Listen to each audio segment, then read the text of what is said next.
Hello everyone, welcome to my second stream. Gonna like the first time I'm gonna start by talking about my adventures with helping the Earth Mother to heal the planet.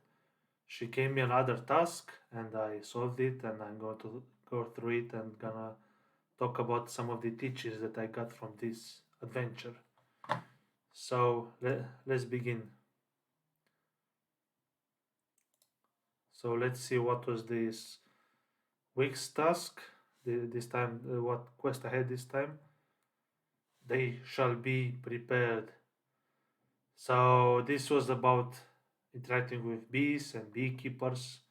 The bees are crucial for our restoration efforts. Today, work for 5 hours to help the local urban beekeepers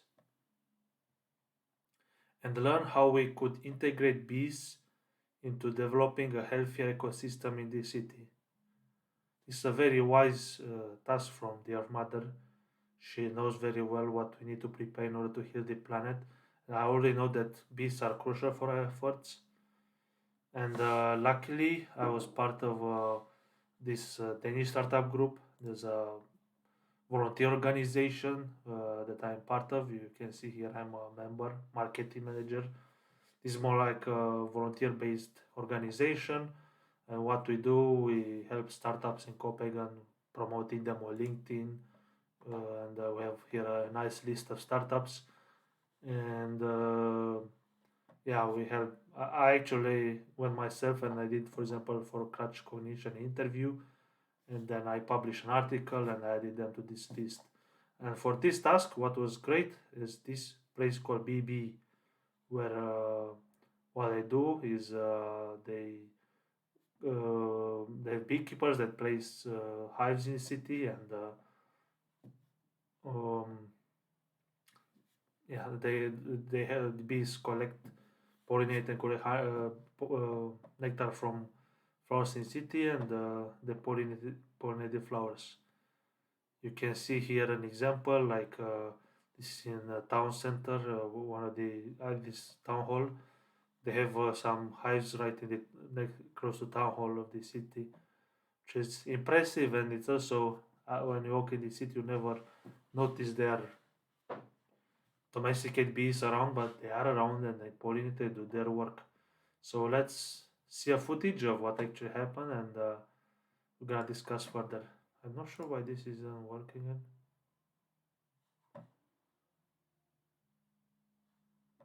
Hmm. For some reason, this player doesn't seem to work anymore. Luckily, I made the video, so I'm pretty sure I find it somewhere.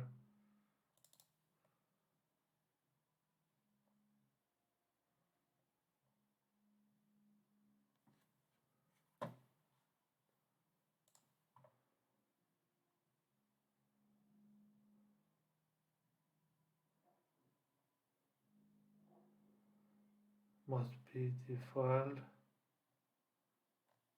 somewhere. I don't know what happened on YouTube. My channel has. Oh, actually, if I think better, there's another platform where I uploaded. I also put stuff for Rumble, so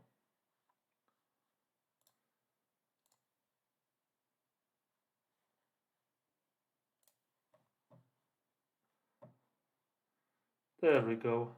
If YouTube doesn't want to work, Rumble is always a good buddy. So let's see the footage of how I helped how I did the task that your mother gave me. Hived for 9,000 years.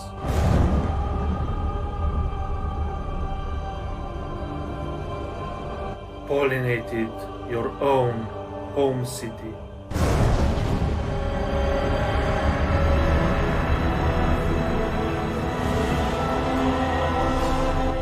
And now you dare take their honey.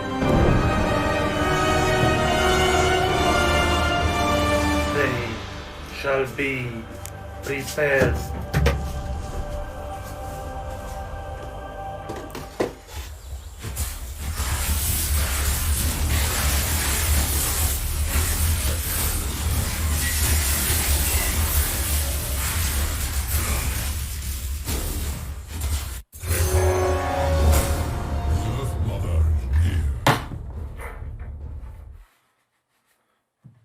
Yes, Earth Mother. They shall be prepared. The bees are crucial for our restoration efforts. Today, work for 5 hours to help local urban beekeepers. That's interesting. And learn how we could integrate bees into developing a healthier ecosystem in the city. But I wanted to play computer games all day long. How dare you? The Earth Mother is angry to see the lack of support for biodiversity in the city where you live. Okay. I'll figure out how to help some local beekeepers. I'll be right back.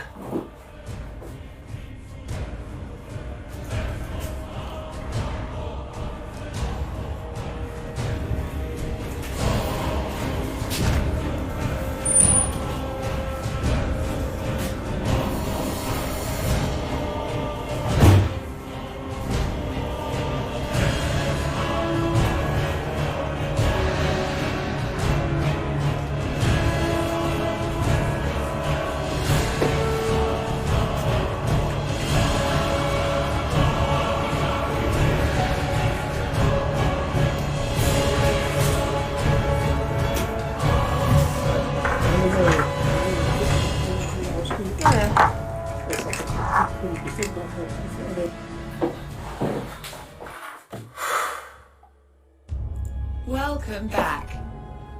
Thank you, Earth Mother. How did it go, Restorator? So I went to this place in Copenhagen called BB. And what people do there, they put hives in the city, and bees pollinate the flowers around, and the beekeeper harvests the honey and they sell it.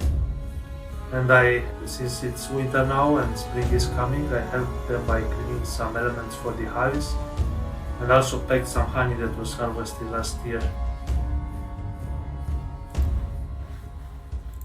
What did you learn from their practice?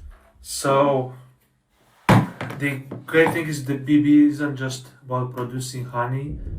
They also focus on creating a healthy ecosystem in the city where they integrate people with bees and flowers, and then they also produce honey that they sell it. And this is very important for our restoration efforts because we have to get people more contact with nature and create a healthy ecosystem in the city. And it's also very important to remember that while domesticated bees are very important, wild bees are actually critical because they pollinate native flowers much more efficient. Unfortunately, they are endangered and heavily affected by the pollutants and other chemicals that are in the city that we use in our society.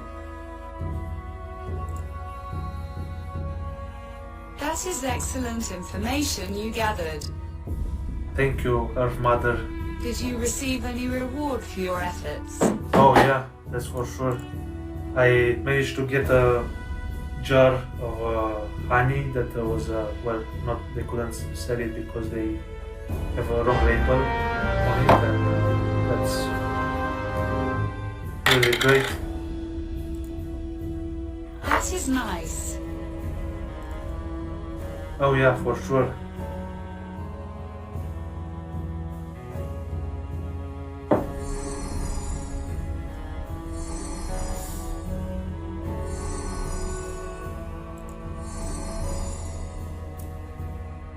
Congratulations on your efforts today.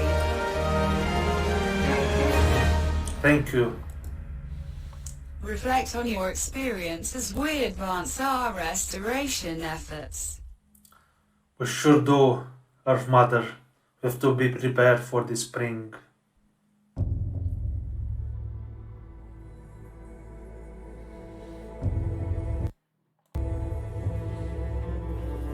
was a epic experience. Uh, yeah, let's see here a bit. I wonder why is this not working. It's strange. Maybe I'll try a bit later. Okay, so yeah, it was a epic experience. As you saw in the videos, first part of the day I was washing those elements from hives that they need to be prepared for the spring because well, if those elements are dirty and the bees get sick, and this is how it looks like. It's a bit interesting. My father was a beekeeper, and I was having these elements with honeycombs all day all around the house. There's always like a specific smells from the wax, and this brought back memories from childhood. What's very interesting here, they use some this like plastic. It's like a cooler box for cooling food that is transported sometimes by catering places. It's isolating. It isolates. My father, for example, is using only wood.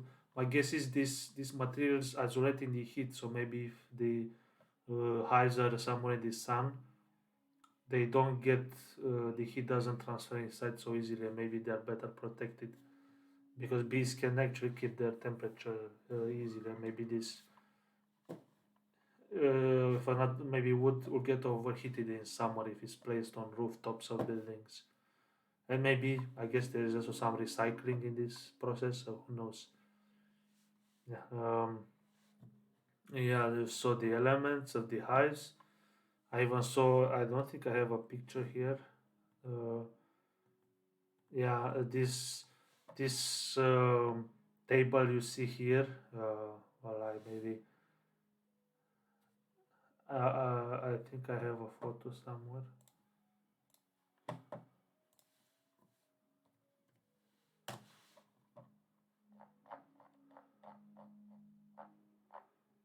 Hmm. Yes, exactly. This table here is where they make this. I don't know how they call it, the honeycombs. So they put just the hot wax on it, and they use this material. They have some plates of wax, and you put one of these elements, connect here, and gets electricity through these wires, and hits and makes the wax to get on the rack. So interesting to see this. I don't remember how my father was doing. So I was also like the second part of the day.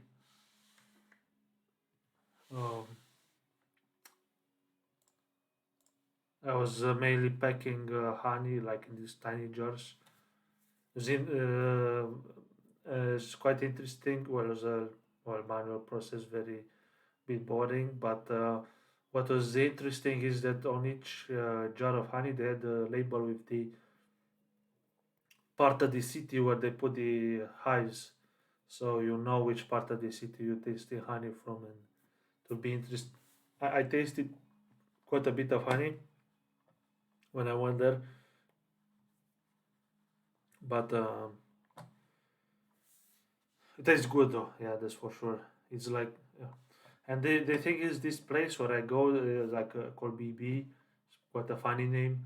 The interesting thing about it is that they don't just put honey hives and sell honey. They focus on how to also educate people and create a healthy ecosystem in cities. So they focus on how to integrate people and the bees and flowers in the city. Because honey bees need flowers to pollinate, and they also you don't want too many chemicals or pollutants in the city that might kill them. So this place also makes events where they educate public, the people. They make events for children, for adults, to educate people how to create a healthier ecosystem in the city for both bees and people and flowers, and also make honey that sell. Yeah, one thing that is important to mention is like in our society we are really used to have like for example lawns And very often even this natural fence is so for example lawn is quite bad for environment because they require a lot of first of all they require a lot of water to maintain. They are basically monoculture, and monoculture is usually bad for environment. In wild places you have a diversity of species of flowers and weeds, what they call weeds, different types of plants that work in synergy. When you have only one type of plant, it's much more. You need much more resources like water to resist. And also, you need to spray of chemical fertilizers and pesticides. And even these fences, sometimes in city, they are also some sort of monoculture. They're not even native species, even though look good. They don't create a healthy ecosystem in the city. And even maybe even worse is the golf courses. These are like really huge surfaces. They look nice. It's green. Looks like always grass. But actually, it's the same issue as in lawns. Well, it's a lawn, so it requires a lot of pesticides. And this is one of the most commonly used is glyphosate. Is one of the biggest issues for in modern society. This is used both in farming, also to in city or lawns. And I'm going to talk, maybe make another stream where I'm going to talk a lot more about pesticides, and maybe I also have to study a bit more how glyphosate works and why is this so bad. But I know it. First of all, it spreads everywhere. So first of all, it goes in the soil. So first of all, it goes in the food that you consume. So when you harvest vegetables and eat vegetables or even meat, even meat or milk that comes from animals, especially milk that comes from animals that consume corn, also that is grown using glyphosate. You find glyphosate there, and it causes health issues, and what can also well, you breathe in if you are around it, and the issue is it accumulates in your body and gets worse and worse in time. So it's like slow and slowly creates more and more pain for your body. And it also accumulates in soil. It creates a lot of issues. First of all, because it creates some bacteria or insects that you want, but also kills other microorganisms, bacterias, and many other microorganisms from soil. I'll also talk at some point a lot more. Soil is a whole ecosystem, and when you use this chemical, you kill certain pesticides. It creates a balance in soil, and this makes it prone to even more diseases. Very often, it makes the pest you target even more resistant. Then creates even more disease in plants because without these microorganisms in soil, even plants cannot be that healthy. And unfortunately, well, it goes in soil, then it also goes in water, and fish is getting contaminated, plants get contaminated, and even people who drink the water very often get contaminated, and it kind of goes in the whole ecosystem of the planet, and then it also even ends up in oceans. It creates more and more problems. I even heard that, for example, when you use glyphosate on grass, I heard these cases. I think actually Joe Rogan was talking on a podcast that people in an area where it's golf course, they drink water from neighborhood and they get cancers and a lot of health issues.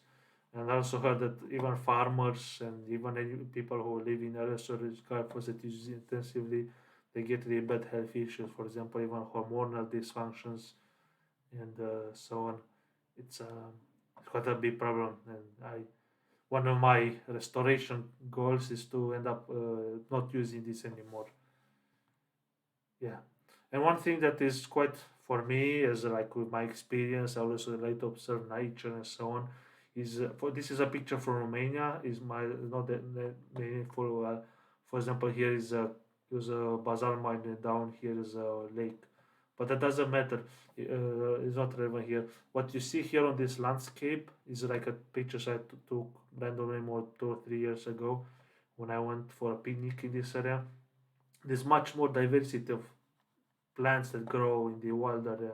It's much more types of flowers, weeds, And why I'm showing this is because, for example, I saw it in Denmark where I'm living now, because in the past people used to use very strong chemicals like DDT. There's much less diversity of flowers, and because of that, you also don't see that much butterflies or other insects. For example, Romania, where I remember from my childhood, it's full of butterflies, grasshoppers, other insects. In Denmark, is not so much, and I think it's because they created some imbalances in the past, and that's not good. And here's also another example from like Czech Republic. Is like more.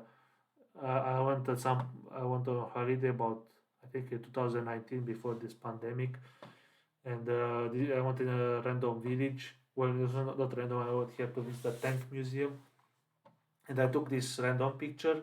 And you can see here also a lot of types of flowers next to the road, and this maybe not look aesthetically as good as a lawn, but is much healthier for the ecosystem. And one of the main reason is grass on lawns makes. Maybe I can find a picture that will be relevant. It has very short roots, and this is very important for the big difference.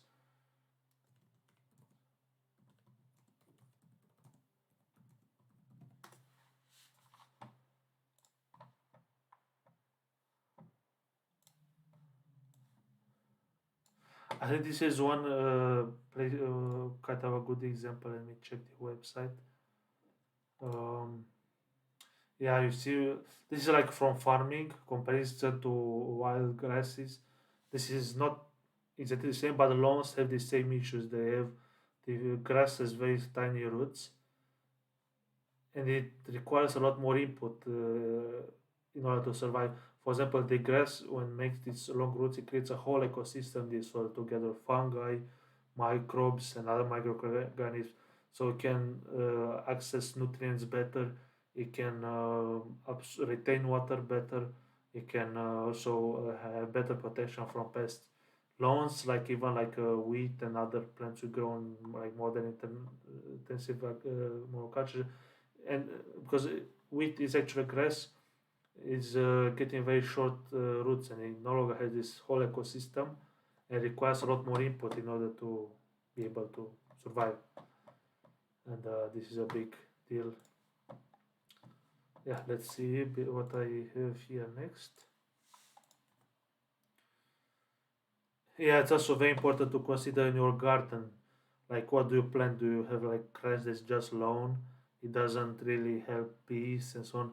And one option is like you can either have a wild ecosystem, or can do this. What is I'm gonna talk more at some point, but this is what's called a food forest. So the idea is you grow a mixture of plants at different heights that live as symbiosis, and you also try to have as much as well, you also try to have a percentage of native plants. And when you have this ecosystem, you have much more flowers that could attract the insects. You don't have to use chemicals. This ecosystem, if it's well maintained, requires much less water. It produces food. It, it can even like absorb more CO2, which is very beneficial for the environment, for the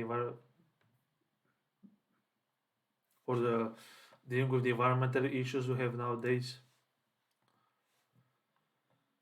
Yeah, this is also in the city.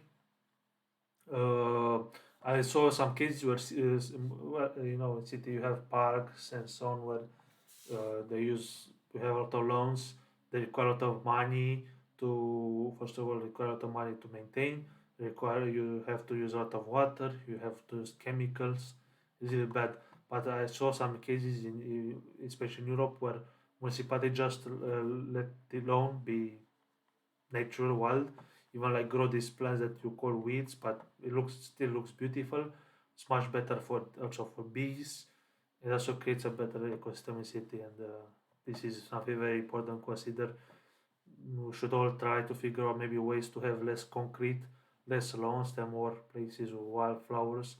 Either something like wildflowers or maybe even food forest in the city that can bring benefits both for humans and also for insects, and create more healthy ecosystem. I can also think of how to use any surface. One thing I was consider my restoration project. How can you get more places more surfaces even a city where you grow plants, like even on balconies, like instead of just having the walls of a tall building, you grow more plants on the sides of the building, and this helps first of all to create maybe a better. You don't have these issues when it's, the summer when it's very strong sun. Plants help to cool down a bit. They also help to absorb CO2, and also obviously useful for bees. Uh, these flowers attract pollinators, which might be even bees, and it's better both for wild insects also for bees, domesticated bees. And you can think of if you grow plants on balcony, you can even think to bring some benefits for yourself. I think I forgot this flower. You see this red flower here, for example, it's very common in balconies. It has a very strong smell, and this repels, for example, mosquitoes or flies. So it's a benefit that you can have in the city or in the house by growing more flowers on more surfaces. Can also, if you have a balcony, or you can even grow some spices like rosemary, oregano. Is It brings benefit both for the environment by because when you grow plants, they absorb CO2. You also get some spices. You don't longer need to buy the something that's transported a long distance, and yeah, brings a lot of benefits. This is one thing that, well, I kind of, well, our mother said it, in Copenhagen is not that much biodiversity. Actually, in Copenhagen, in comparison to many other places in the world, it's kind of okay. For example, there's a lot of parks, lakes, where there's even canals, which kind of preserve wildlife. It's better than many other places in the world. For example, I really like when they have a lot of geese that are wild and just run around. Sometimes they're a bit aggressive with people, especially if they have younglings, but they are nice. There's also swans that, well, it's nice to have as a wildlife. Yeah, this one has chicks. These ones are probably the most, you have to be most careful they can get protected. It's quite sad to see that even Copenhagen is quite a clean city. People still throw a lot of trash. So maybe I could try to think about something with my restoration efforts, how to educate people to install this habit to not throw trash away. It's sad when people just throw away plastic. It causes so many issues. It's also really ugly to see a nest of a bird, beautiful bird, with plastic on it. But I also have this landscape in Copenhagen. Sometimes at some parks in the city, middle of the city, you have like five types of birds at one place. You have swan, you have geese, you have uh, how's how is it called? You have pigeons, ducks, um, seagulls. It's kind of different varieties of seagulls. I don't really know them very well, but it's nice to see that much diversity. And yeah, there's also wild bees, domesticated bees.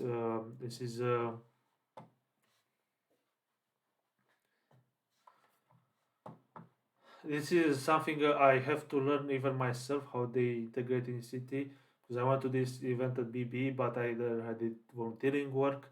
I don't fully understand because I'm curious for my restoration efforts. Maybe I can give people at the city some quests where they do something to grow more flowers or what they can do as individuals to support bees.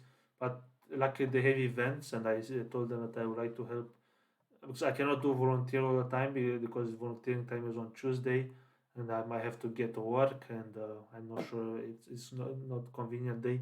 And this summer I also go back to volunteer at farm, but I'm curious to learn more also myself how bees integrate city and to know what people can do uh, to create a healthy ecosystem for bees and insects in city and yeah, how can we aid their project?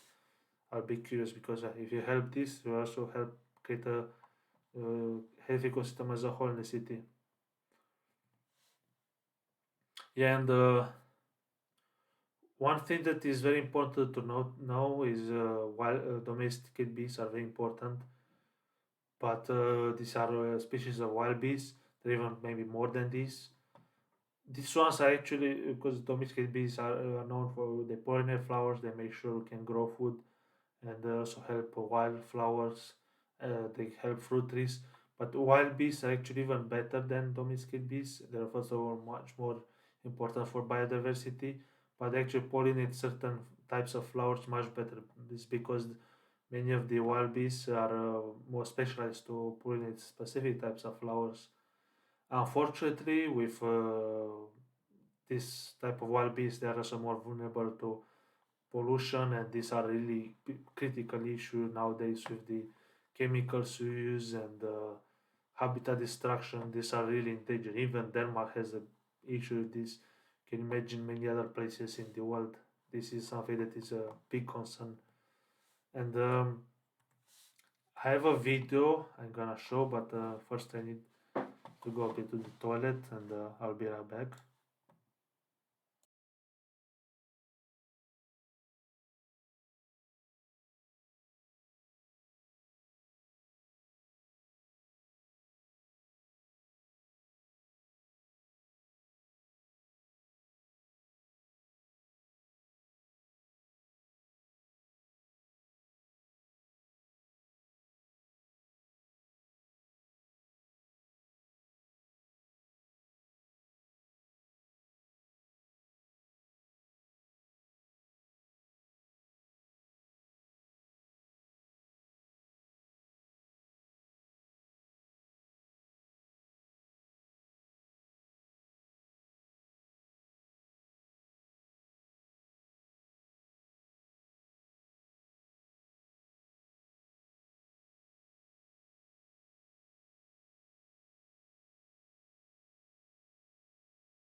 I'm back.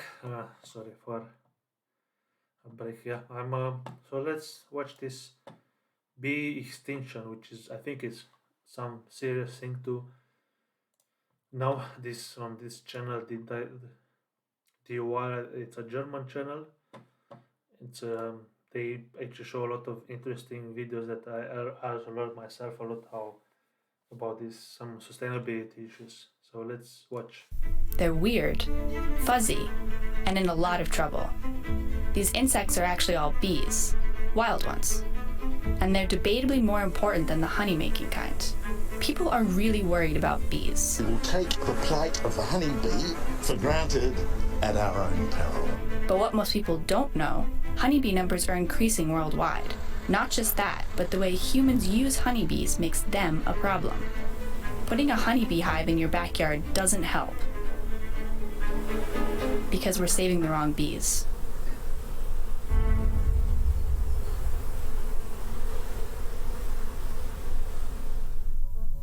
Animals are involved in the pollination of 90% of the world's flowering plants.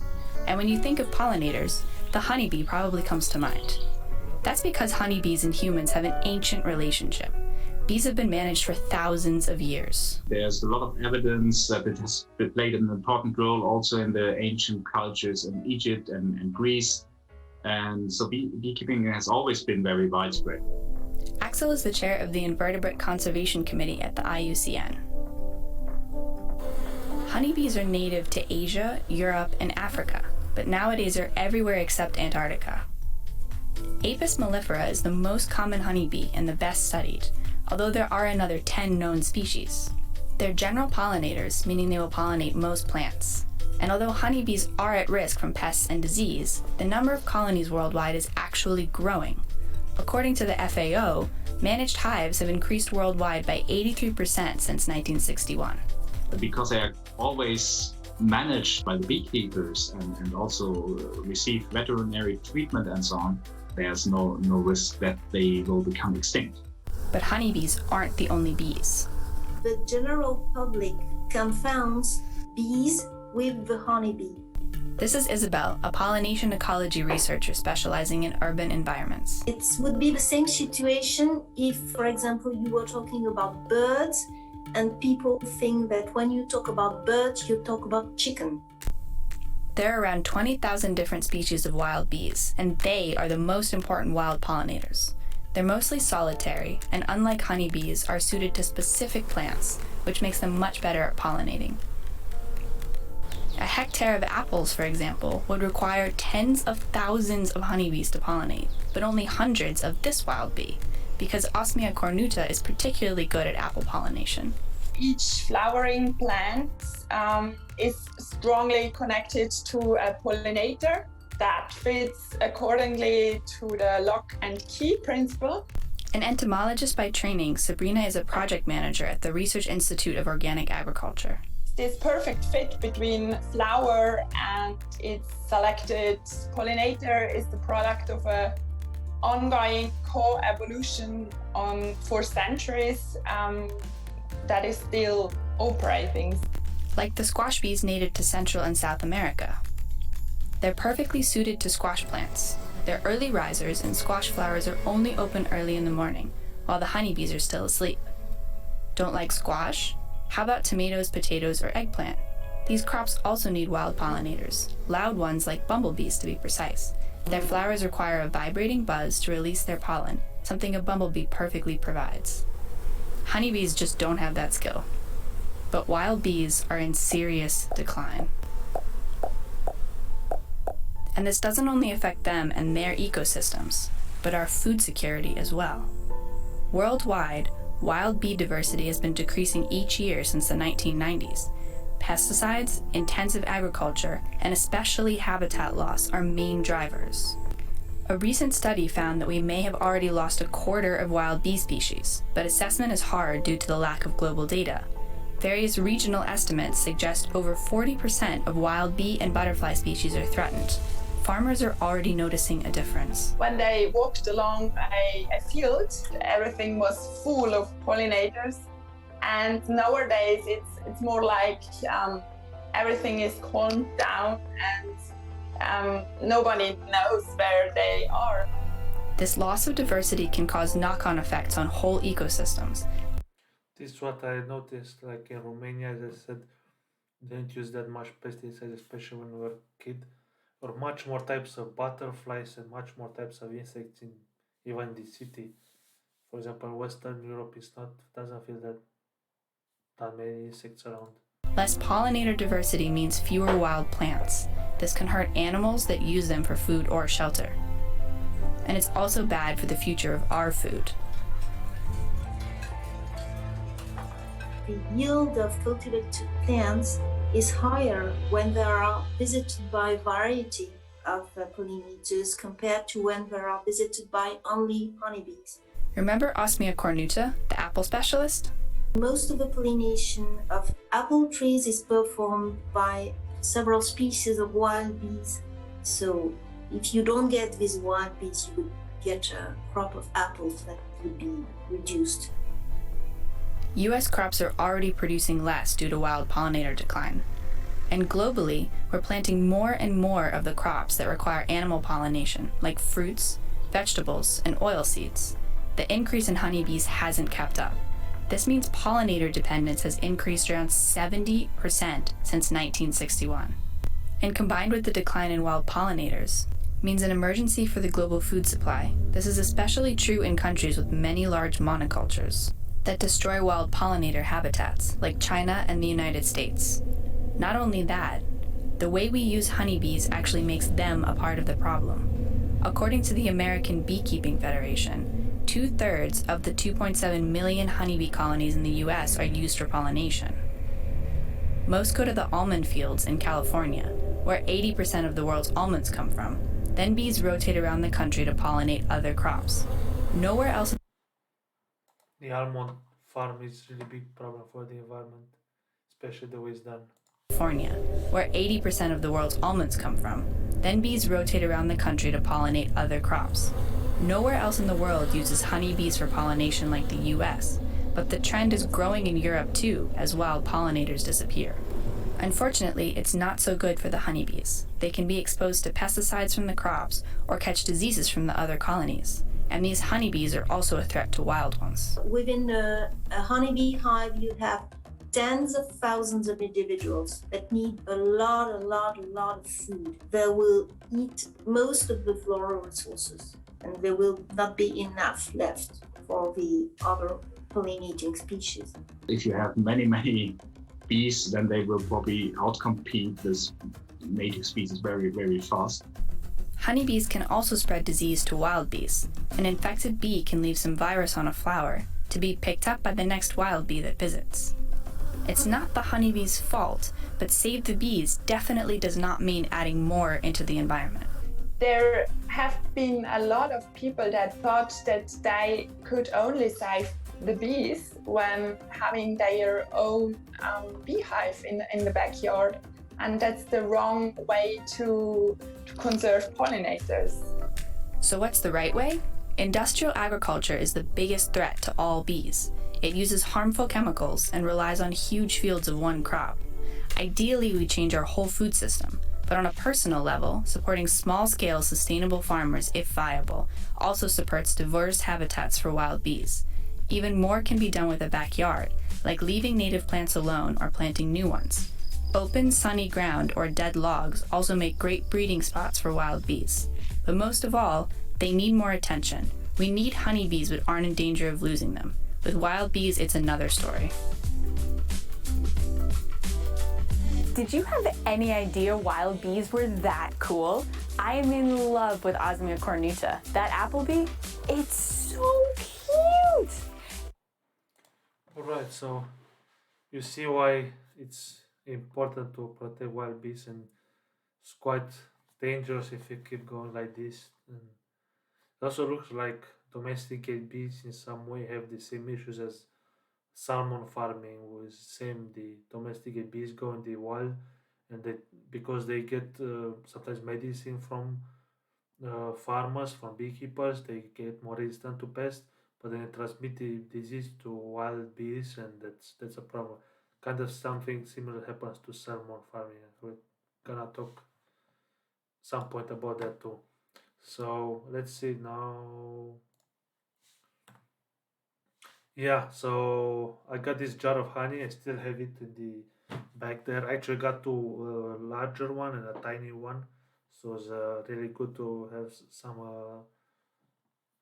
honey, and yeah, it's I think actually I should look on this website a bit to see what are the benefits of the honey. So you can see here all benefits on this website. It says useful in weight management. I'm curious. I'm having big issues with trying to lose weight now. I try to drop to maybe when I feel like needing something sweet to consume honey instead. I'm still struggling, but yeah, it helps immune system. Looks like, and I guess it's very important now with coronavirus and the other diseases, and it helps your skin and face. I think this one for dandruff, you need to make something to wash your head for it. And I know there was some shampoo at some point with some honey. It's more like a propolis, but yeah, boosts your memory. So you become smarter if you consume honey. And yeah, this for sure in winter helps. I have sore throat when it's cold outside, and that could help me. And also, and natural energy drinks. So you see, it also gives you energy. Probably better, certainly better than energy drinks. Those have a lot of side effects. It helps you to sleep better. So it's a lot of, yeah. This one is interesting with gum disease because, for example, candies that have processed sugar, restorative. But this is something that I read for a long, that people who have cavities, even like natives in the different cultures, they put honey on their cavities, and it helps get rid of the pain. So it's interesting. It acts, even though it's still sweet, it doesn't. It acts the opposite as sugar. So yeah, it's good to know that honey can also be good for the environment. And yeah, it's also, I think, one more benefit of honey is like as a sweetener, if you consider consuming honey instead of sugar, because honey is that you don't need any chemicals to grow it. On the other opposite, you need to not have pesticides and chemicals in the environment. So honey always comes from a basically sustainable source. In comparison, for example, beet that is used to make sugar a lot in Europe. This one is also more cultured. Most of the time, it's using pesticides, and it's can be bad for the environment. Same with sugar cane. It's I like sugar cane, and it can also be good for your health. But the way that sugar is processed, transported from long distances, and it's most likely using chemicals, and also a lot of places farm sugar cane farms around the world. They abuse people. It's probably better to just use local honey as a sweetener. If yeah. So this was the questing experience for this week. It was interesting adventure to interact with some to learn a bit about beekeeping in the city, and I think cities will be a challenge for the restoration efforts because there's so many chemicals, pollutants from cars and so on. There's also the construction, a lot of concrete. It's harder to grow plants, but we have to consider how to integrate bees and other more healthy plants that maybe even animals somehow to create a healthy ecosystem in the city. So yeah, this is the part of restoration efforts. I don't think I have anything else to show right now about this. Now, I'm just gonna go and play some Valheim. I started playing this game a little bit quite a while ago. I don't even remember where I was. Yeah, I'm. Hope I have some fun.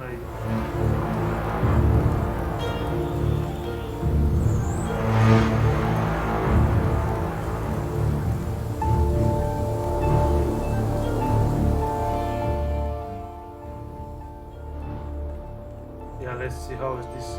I don't have much experience playing this game, so I'm basically just discovering. I started one character a while ago.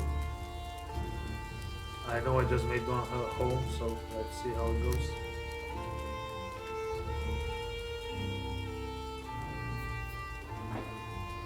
Yep, this could be a good educational game to try to educate my if I find some fellow restorators